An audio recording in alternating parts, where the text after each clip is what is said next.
What's up, Internet? My name's Nerdy. And I'm Clarus. And this is Percy Jackson and the Olympians, episode 3. Hell yeah. I did some soul searching about episodes 1 and 2 after we watched it, by watching them again. And I gotta say, these kids are so good. I'm excited to keep going here. Yeah, for sure. Even just to see like what they do, like even if like the writing was like in the trash can, like at least like I don't think it was ever that bad. No, and it's not. I'm not saying it's not. I was like, I'm saying even if like that sucks, like they're so good. They're so captivating to watch. I don't know where the fuck they found these kids, but like, well done. Yeah, I am so excited to get to know Annabeth better. That's her name, right? Yes. I think she's really cool. And when I was getting the Patreon stuff ready for last week, just like watching some of the like smaller stuff in her performance, I'm excited to see where she's going with it. And I'm hoping that like now that we've kind of set up the adventure, that what these kids have to go on, even if I'm like the reasons why these kids are going don't really work for me personally, the kids working. So like I want to dive into this because we're visiting the Gnome Emporium apparently. Well, let's do it. Which apparently these titles are from the book. These are like the Anyway, if you want the full-length reaction, go to patreon.com/nerdynightly. But if you don't, stay here because you're already here and the video is about to begin. I was told a quest isn't a quest until you've said so. Which is weird considering your Halloween decoration. That's a good line. Come on. Really? You shall go west and face the god who has turned. See, Gabe's just helpful. I don't know. That was not Gabe. I know. I'm so kidding. And if the mission required someone to push me down a flight of stairs for it to succeed, you'd want someone who won't hesitate when they do it.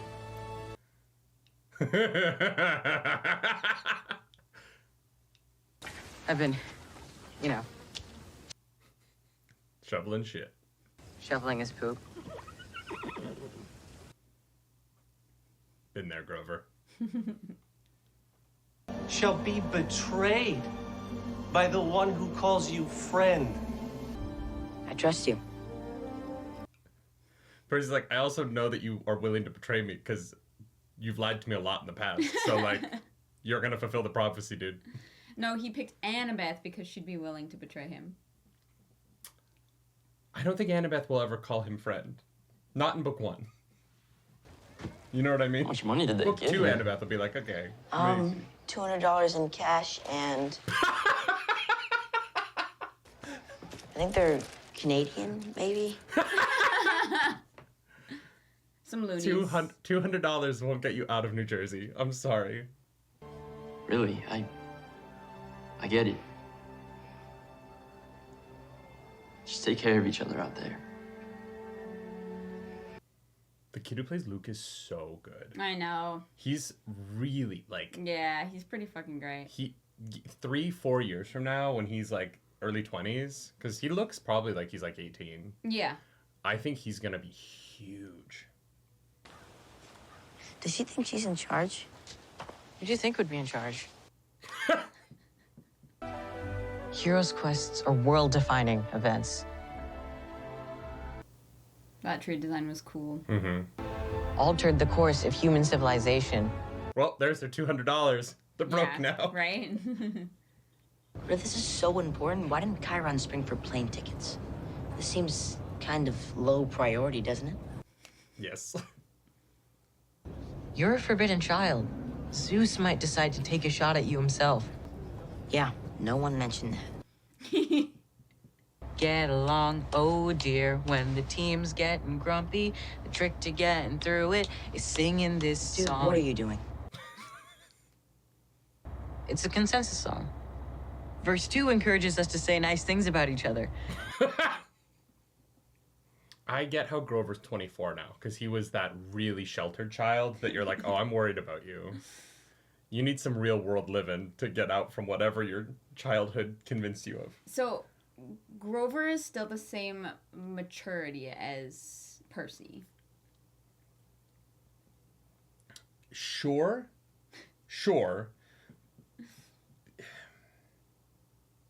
They didn't say that. That is a like fantasy concept that doesn't actually like make a lot of sense. But it is fine. You know what I mean? Well, no, it's like elves like reach maturity at age 85 or whatever, 80.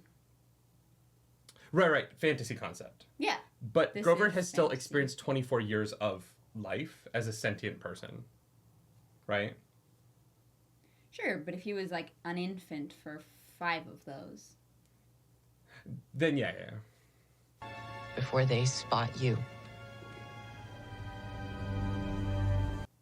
It's almost like if Percy had gone in with her, he could have said, "Hey, that's a harpy," Why would he say that? because that was a harpy.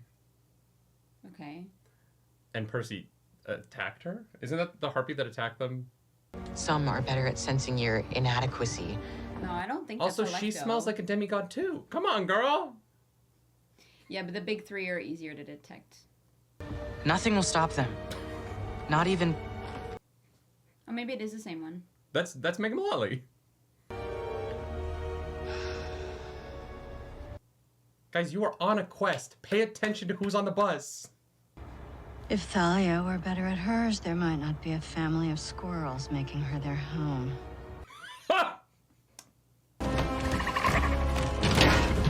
I am confused. I thought she did die when that golden light stabbed her. So it was the same thing that happened to his mom, right? It was very visually different. No, it's like the gold flaking away. They like kind of turn into like dust. Do you guys smell that? Grover, I'm not kidding. No, neither am I. Just... hamburgers. All right. Good talk, Grover. A barbecue in New Jersey. You really fucking solved something. Whoever it is, they're from our world. Oh, is this a forest that's in the mist?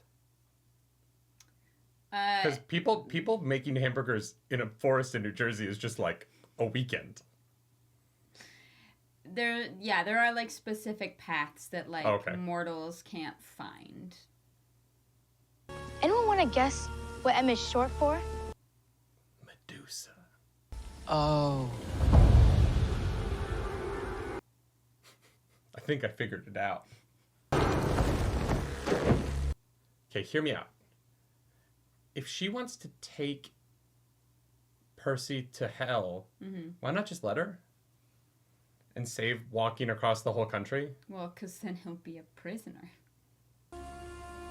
She won't bother you as long as you're with me. This is an incredible design. Right. We all choose who we make our monsters, but right now, that one wants to tear you limb from limb. And I'm offering you lunch. These are my barbecuing sleeves. Making burgers with this flowy ass shit hanging off my hands.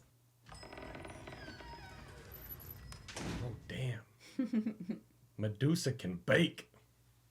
I left snacks on the table while I get something proper going. I'm not an evil witch who's gonna eat you when you're fat. I promise. They just look really good. Percy, I'm not gonna lie to you. I'm really hungry, and I'm ready to take that chance. The gift the gods gave me is that I cannot be bullied anymore. What my mother did to you wasn't a gift. It was a curse. Yeah, because your mom's a bitch. Sorry, but Medusa did nothing wrong. Athena was everything to me. She's so good. The lighting of this room is really well done, too. My mother is just. Always. The gods want you to believe that. Sure. They want us to blame ourselves for their own shortcomings. That is not what happened. And you are a liar. I do like that as competent as they made Annabeth, she's still 12. Like, she still feels like a kid. Yeah. They've done a really good job writing her.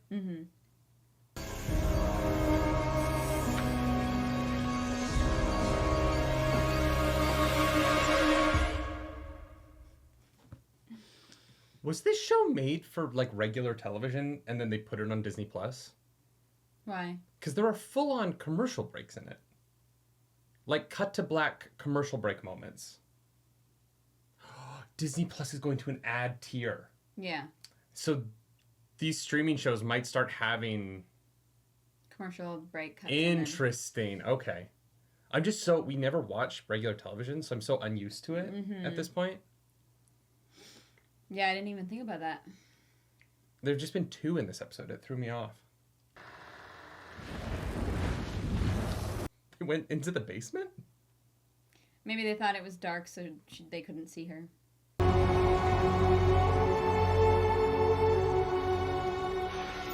Medusa, you were a victim, but you've turned that around on a lot of people. Like, there's a point where you're like, well, I have a lot of statues. Maybe I am the bad guy now. Am I the drama? Yeah, you guys start. Oh boy. Okay. Off, down. Man, really glad we brought him. Rad. When I ship your statues to Olympus, maybe that will get my point across even better. Oh, Medusa's gone fucking crazy. It's been a few years, you know? Medusa, I was on your side. Now! Oh, shit! That was clever! Percy is really comfortable just fucking killing people. He loves his mom. He loves his mom. Oh man. You found it? Hope so. My hands are kind of full. Damn, I really wanted to be on Medusa's side.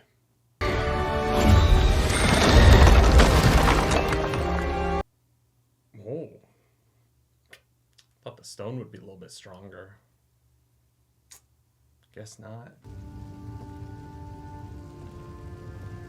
Not Ferdinand! Uncle Ferdinand. Oh no. Grover. Damn, Ferdinand was handsome. And now I'm feeling so alone. I don't know what to think or who to trust. I didn't mean it that way. I mean, you did. You meant it how you said it. Yeah. Because the gods won't like it? At all. At all, at all. Why? That's what you do with dangerous stuff. Like batteries, you just... At least put, like, warning Medusa on the box. This way, part of your mom's still with us. Athena would be a Yankees fan.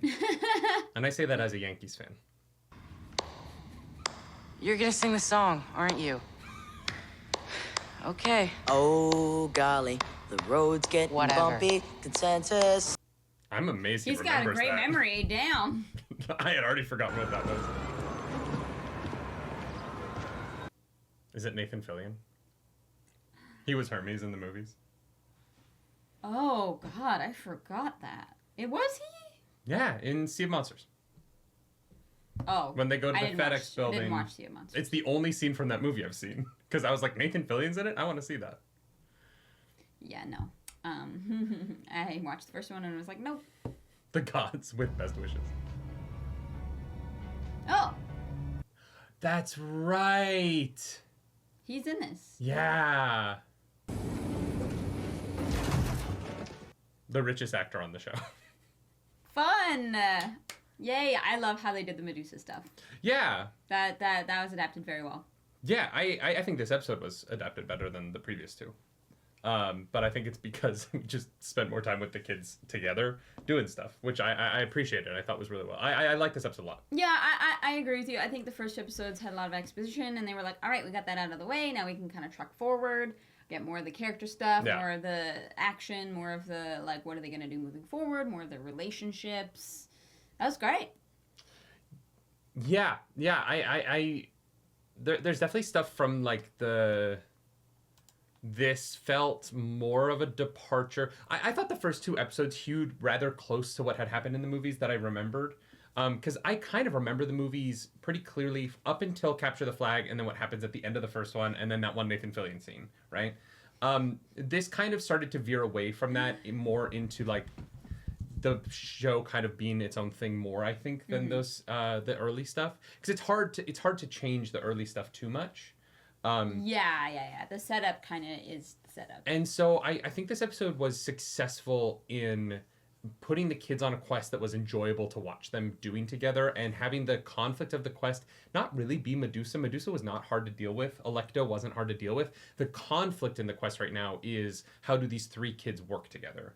And I think that that being the conflict of the episode was really interesting, and it allowed for them to get on the same page in a way that if they had met at the beginning of episode 1, they already would have had to do that narratively. Yeah. They have to push that to episode 3 because of the way the story gets told, but we do kind of have that getting on the same page moment here, which allows the back half of the season to happen. Yeah, and also how they feel about the gods, right? Like that is like very complicated, which I've always loved. Which really, I think like Annabeth is sort of the star right now for me in terms of, but partially because Percy is sort of like when we were watching Fullmetal Alchemist, Percy is the like getting to know people character. And so it kind of happens with protagonists where because they have to get to know everything, their like character gets lost in the first half of the story, and then their character gets revealed in the second half of the story when they are responding to all of the information that they've learned. Yeah. Annabeth right now knows everything, and we're just kind of seeing how she emotionally responds to the events that are playing out around her. And I think that the actress is just crushing it with her character. Yes.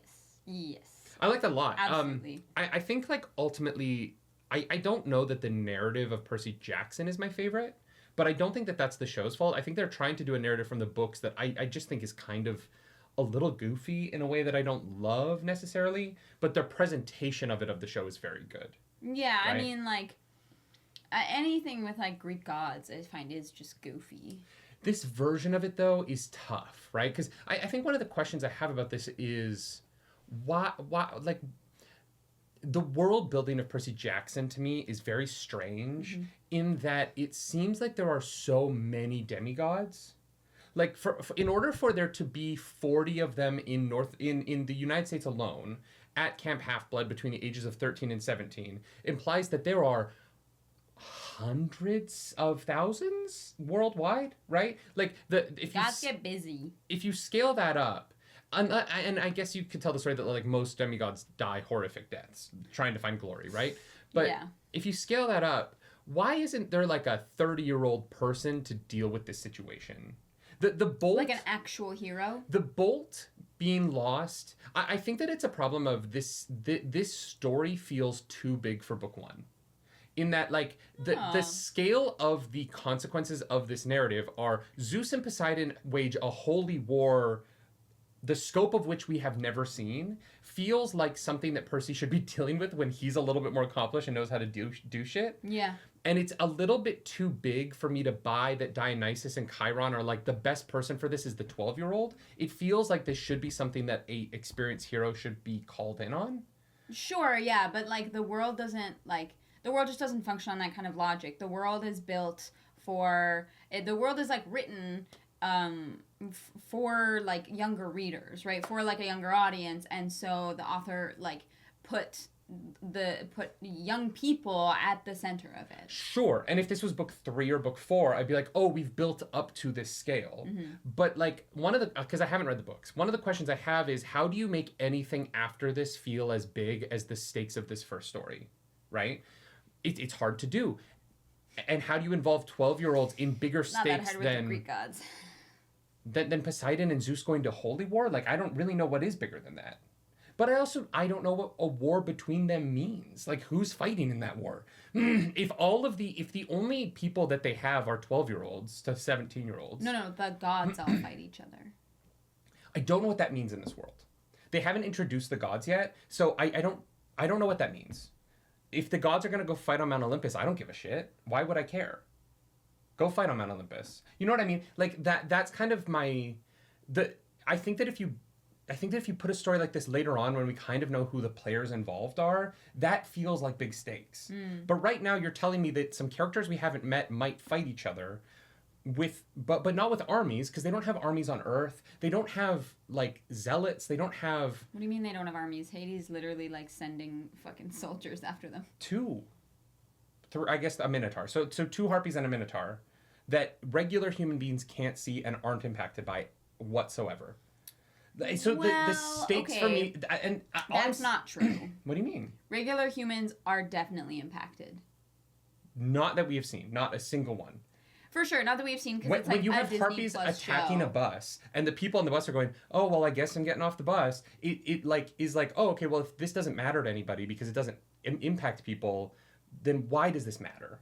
In the world building of the show, it matters to our main characters. I totally get that, and I think that this show has done a very good job of that. And and I'm not gonna like, I don't want to say anything because I feel like it's technically spoilers for like the book, but yeah, the show hasn't really touched on that yet. Yeah, so that's what I'm looking for right now, is to understand like, why do these characters, the adult characters, think that these kids could possibly pull this off? And why are they setting them up so poorly to do it? Like, $200 is not going to get you across the country. It's not going to get 3 kids across the country. It's just that it's such a ridiculous thing to do that I don't understand what they're fucking thinking.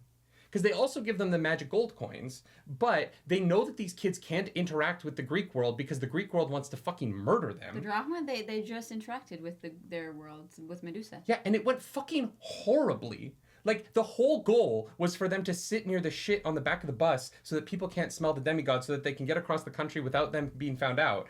And they were given $200. Like, this is the stuff where I'm like, these adults are fucking ridiculous. Do they not live in the real world? Like, No, they live in Camp Half-Blood. I don't mean the real world in like the world of the show. I mean, like, are the adults so incompetent that... Most of them, yeah.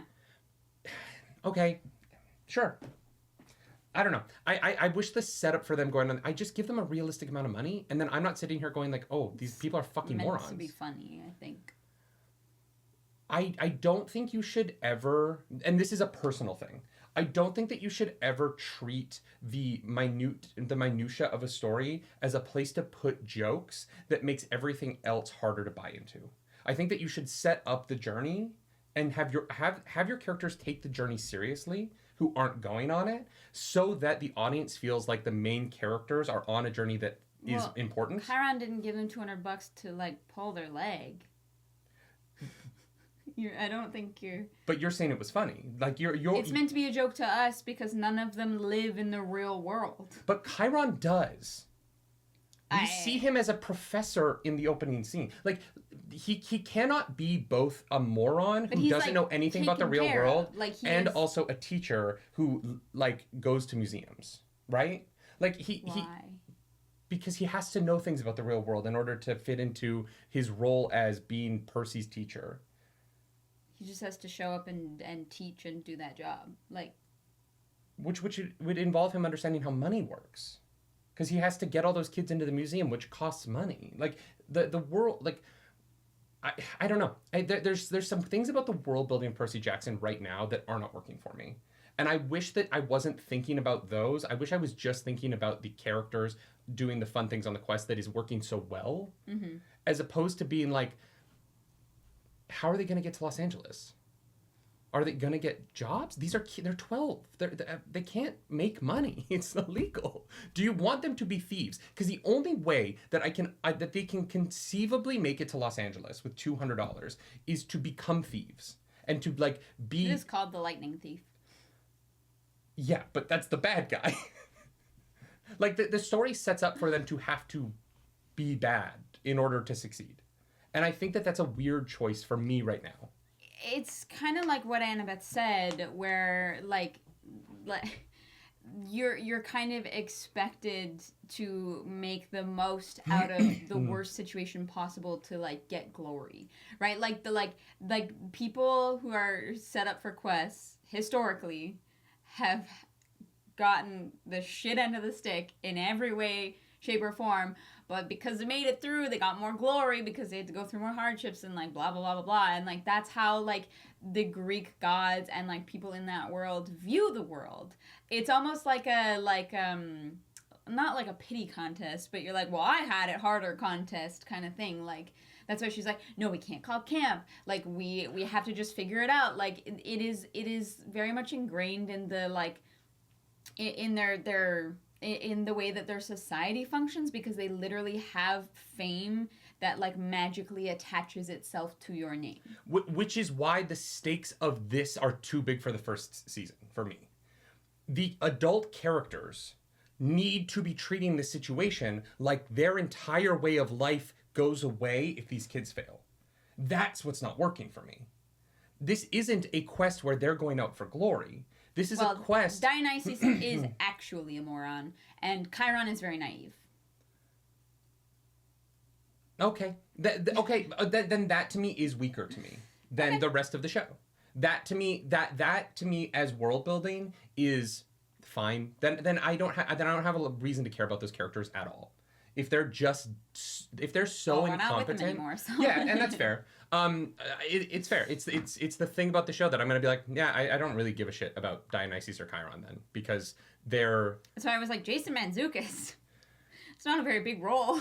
Yeah, and I think that stuff is just baked into the books of like this is what the first book was, and it was successful because it's fun, but it really like it right now I'm kind of just left being like, why this? Like why start here and not let these characters build in a story that doesn't feel so like other people should be involved?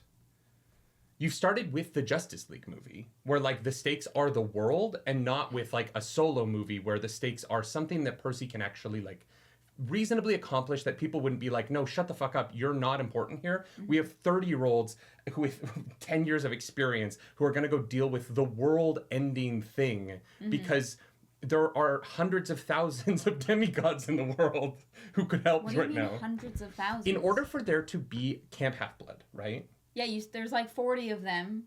Between 5 years. Now, all of those are Americans. The Greek gods... You think they're all still alive? The Greek gods are not only fucking... It is the Hogwarts problem of like... They are not alive. I can tell you that much. If there are like 40 demigods in North America currently, and North America is one of the bigger countries, that is not hundreds of thousands. North America is not one of the bigger countries population-wise, but One of. Sure, it's like, what, fifth? Like, that's one of. Sure, but it's fifth in the... But also, like, it's like less than a third of the population of China. Okay, so China has, like, 120. You know what I mean? Like, that is still not hundreds of thousands. The math ain't mathin'. Well, no, there's clearly more than 40, because there were more than 20 on each side of Capture the Flag, and that's only within, like, a 5-year span. Right? Demigods die. Yeah, maybe they just are all dead. Not all of them, but... I just want to know why... I like the... This story feels so big. Mm-hmm. So big. Mm-hmm. The stakes should be so high. And it just doesn't feel like it's being treated that way by some of the characters. And I feel weird about that. That's all I'm trying to say. I'm sorry it was a long-winded way to get to that. I think the episode is very good. I loved everything with Medusa. That actress fucking crushed it. Mm-hmm. I really love the nature of Electo and how, obviously... Those visual effects are really spot on. I love that actress a lot, and I wish she was going to be in the show more, but she crushed the part of it that she was in. Mm-hmm. And Annabeth, to me, is a star. Like, I think she's so good in this part. Yeah. And she's carrying... the scenes in a way that I'm shocked by, given her age, right? Yeah, I think she's crushing it. She's so complicated. She feels like almost the next like Millie Bobby Brown level of like depth and character and like. Yeah, I could see that comparison. You know. Yeah. They were roughly around the same age. It's the playing multiple things. Mm-hmm. It's a really hard thing to do as an actor, and I think that, I think that Grover is good. But his acting is very, like, the straightforward, this is what I'm playing in each line, which is what you see from a lot of younger actors. And I think that he's doing a good job. I don't love the character right now. personally, Grover just doesn't really work for me. Especially, and now, like, yes, he's like the same age as Percy Jackson mentally, but now he was also a protector like 4 years ago, which I'm like, there's just something about Grover where he just doesn't feel like he is deep enough to me right now. He feels like a very shallow character, and a lot of it is the writing. And like, him and Annabeth have a relationship dating back to a very traumatic event, and Grover just kind of feels like he has no trauma, and so I just wish that he felt a little heavier. Really, wow, I disagree with that. Okay, yeah, that's fair. Yeah, I think he's like so anxious.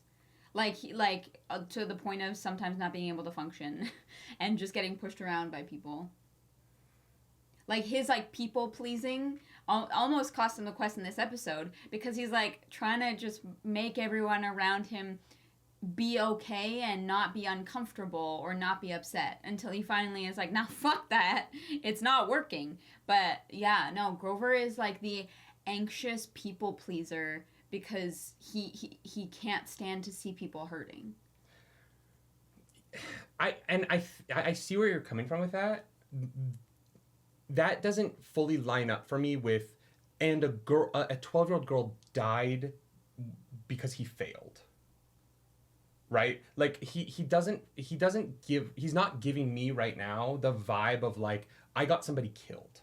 Which is very different from like, I have anxiety because I want everyone to be happy, which is very much a like, my parents got divorced in front of me kind of trauma, leads, not to get too into like the therapy of it, leads to that kind of personality.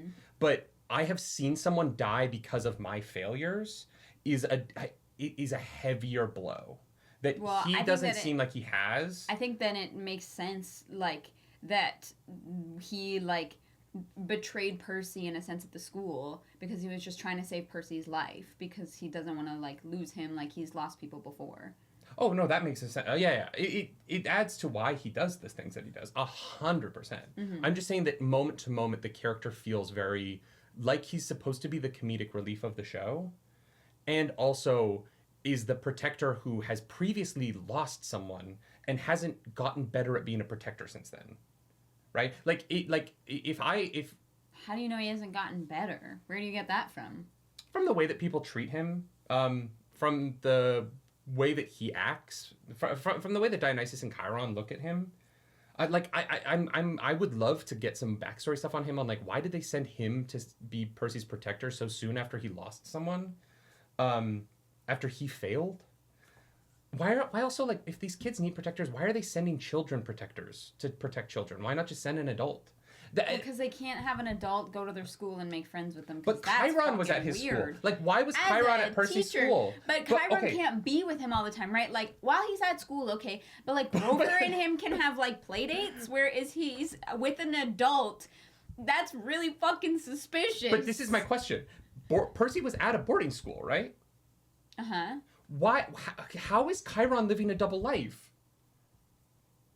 What do you mean? Well, Chiron has to be at that school year-round, and he's at Camp Half-Blood. What do you mean year-round? He just took them to the museum. Yeah, he's a teacher at the school. He was also in the principal's office.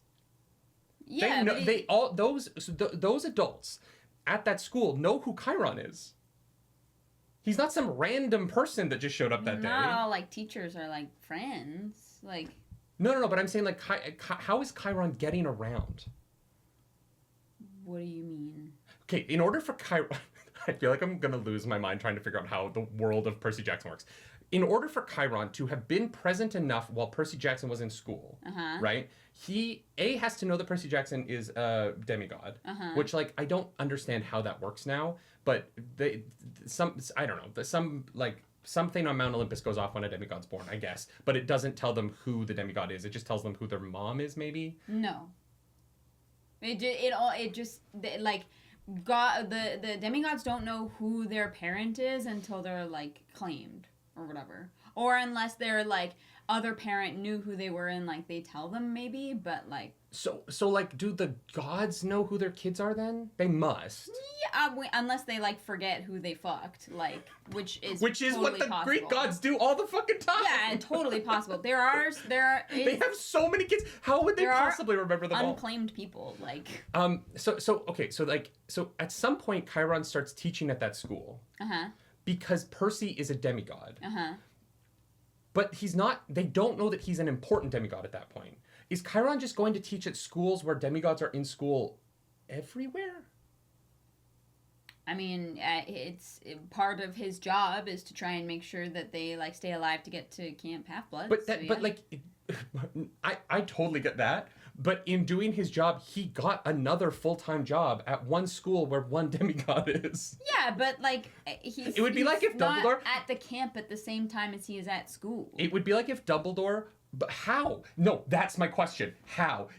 Camp Half-Blood is in the middle of fucking nowhere, and the school is in Brooklyn. Yeah, Dionysus is there.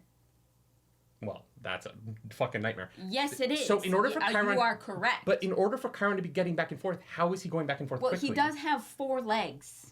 That doesn't make you go faster! I don't know. We've had the horse debate. We've had the horse debate on this channel. Yeah, but it's a centaur. It's literally a magical horse, not like I bred a magical horse. I just am like, these people have to have a magic way of moving around quickly in order for these characters to be getting around. Well, they've got flying boots. A magic elevator.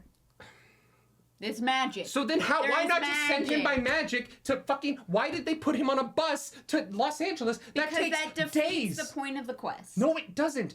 Because they have a week, and the quest is we have to stop the world from fucking ending, and we're going to have you spend 4 days on a bus doing nothing. To make it harder. That's not harder. You're sitting on a bus. Yeah, it is dumb. The whole like glory and honor thing, and like you have to fight your way through more hardships than the next person is a crazy way of viewing the world.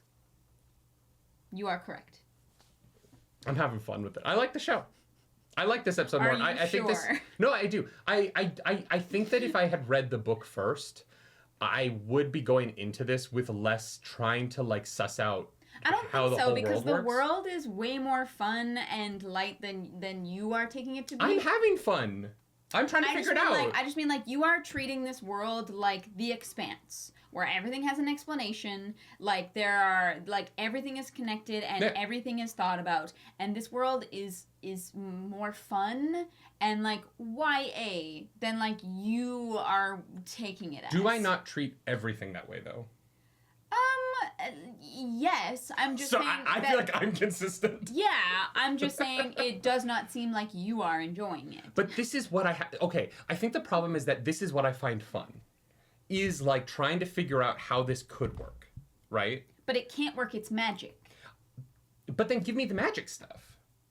I'm more down. Magic. Yes, I'm down for the answers to be magic. Well, then why can't they just be magic? Every question you're asking, why can't the answer just be magic? My question is, if Chiron is somehow having a full-time job at a school in Brooklyn and also teaching at a Camp Half-Blood, he is getting around somehow. So you wanted more exposition in the first 2 episodes.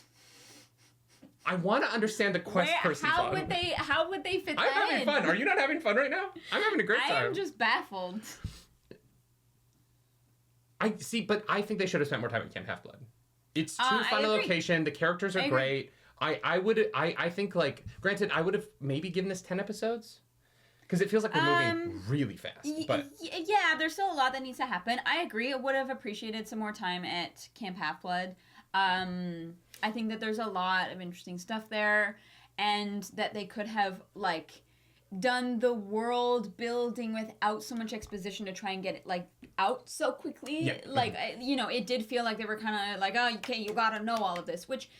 From Percy's perspective, that is exactly kind of what happens. So it's fair. I think it's deliberate on the show's part. Yeah, I agree. Is it my favorite thing? No, but like I'm like I totally understand it. Yeah. Yeah, and I think that this episode actually did that much better, right? I think that this episode did a really good job of explaining the relationships with the mist and the behind the mist rather between these characters, just between how Alecto immediately responds to Medusa, right? Like stuff, there are little things like that aren't dialogue, that are just like visual emotional moments that aren't gags. Because I think that world building through gags is tough for me. But world building the way that this episode did it in a lot of ways was really great. We're just already on the quest. And so like, I wish we'd had a little bit more world building before the quest. Just for my taste personally, but for what the show is doing, I think that like episode 3 is a stronger version of what they were doing in episodes 1 and 2. Yeah. Like I do think we're headed in the right trajectory. I think that Medusa was a stronger character for an adult character than anyone except Percy's mom so far. She goes crazy a little quickly, but like the episode can't be 2.5 hours, so we can't like do the entirety of Medusa's backstory. Yeah. So I think that for like a 1 episode Medusa story, I was happy with how that went. I still hold, like, fucking let that girl take you to Hades and figure it out from there. If Alecto's offering to get you through the, like, 4-day bus trip, that gives you a week to figure out what to do in Hades. They're gonna just, like, it's so that they can take you there and kill you? Like, why? Why would you... I don't think Hades is gonna kill him. I don't think Hades wants him Why dead. would they think otherwise? So here's the problem, right? Because they think that Hades is taking the bolt. Yes. And that Hades is trying to stop their quest to go get the bolt back. Yes. So Hades is gonna fuck them up and kill them. They have zero reason to believe otherwise. Here's the thing. Right now, Hades is in a position where... And granted, we know stuff from later on that impacts that, but trying to forget about the future stuff. Hades is in a position where he has stolen the bolt in order to get Poseidon and Zeus to fight, right? That is what Chiron believes for some reason. And I think the whole series would be stronger if we understood that. I think that if the quest had a better reasoning for that from Chiron, I wouldn't have as many questions. But the idea that Hades would kill Poseidon's son in hell in order to get Poseidon and Zeus to fight, if that is his goal, which we are led to believe it is, I don't think that makes sense. No, it would turn Zeus... If Poseidon's son goes to hell and Hades kills him, Poseidon goes, hey, look, Zeus, clearly fucking Hades is up to shit. We need to go deal with Hades. Where Hades' domain is the underworld and death. And people don't leave. Yeah, you don't kill I don't think that any god is killing another god's demigod child willy-nilly, right? And so I think that well, I don't think that they are, right? Unless they are, and maybe I just don't understand this world, and that might just be it. But it just feels like getting to Hades and then bargaining from there seems the way to go. Based on everything I know about Greek mythology, just getting to the underworld is the hard part. Bargaining with Hades is the way to deal with Hades. Like, the conversation with Hades is where everybody beats Hades. Out of the underworld, that's the hard part. Yeah. They're demigods. They're 12 years old. What, you know. What's the worst that could happen? There is one question that I have, though, which is the... movie spoilers. So end of this book spoilers. Because I want to ask a question that I'm really confused about, because I thought there was something in the movie that was really important that isn't in the show. Okay. So if you like the video, like, subscribe, do all that stuff, whatever. This has been such a long conversation. I don't think anybody watched the whole conversation. I had fun talking about this with you. I like working through this stuff. It's fun. Even though I know I sound, I don't know. Maybe I come across like I hate it, but I do. I thought this episode was great. Luke gives... I'm confused because, like, doesn't Luke give him a shield? A shield? Yes. Doesn't Luke give Percy a shield? He gave him the shoes. But the shield is really important, isn't it? Why? Because in the movie, that's where the bolt is. Oh, is it? It's in the handle of the shield, and when he drops the shield at the end, it, like, pops out, and he's like, oh my god, Luke stole the bolt the whole time. I think I'm making that up, so I'm gonna let that go. No, because here's the thing. I don't remember the movie, but now I'm, like, second-guessing. Okay, alright, Google, okay. I was really waiting for Luke to hand him a shield because I remember the shield vividly, and he didn't, and now I'm like, I don't understand where the bolt is. Because I thought Percy has I thought the, like, whole thing was that Percy has the bolt the whole time. Well, Right? I feel crazy. Okay, wait a second. Oh, it doesn't affect how much I'm enjoying the show. I want to be clear. I like the show. I like episode 3 much better than episodes 1 and 2. I thought this was much stronger, but... You read the book, so I'm just... Wait, is this where does the bolt come from from if it's not on Percy the whole time? Right? That's...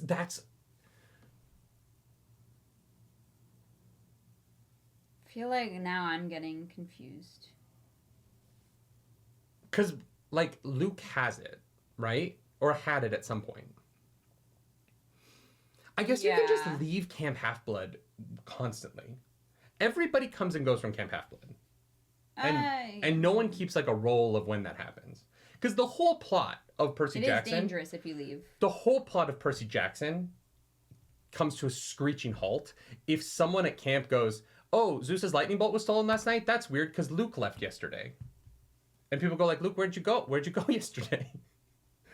How did you get to Olympus yesterday? If Olympus just had like security cameras, the whole plot of this goes out the window. I mean, the Empire State Building might. It does! I do like that they went to the Port Authority. That was fun. You know what was missing from that scene, though? And I know that you don't need the scene. I want to be very clear you don't need the scene. But was trying... People who have never been to Port Authority... No, Percy Jackson's probably been there before. Because he grew up in New York. Mm-hmm. So he would know how to get around. Getting around Port Authority, if you've never been in Port Authority, is a fucking nightmare. No, I hate that building makes no sense.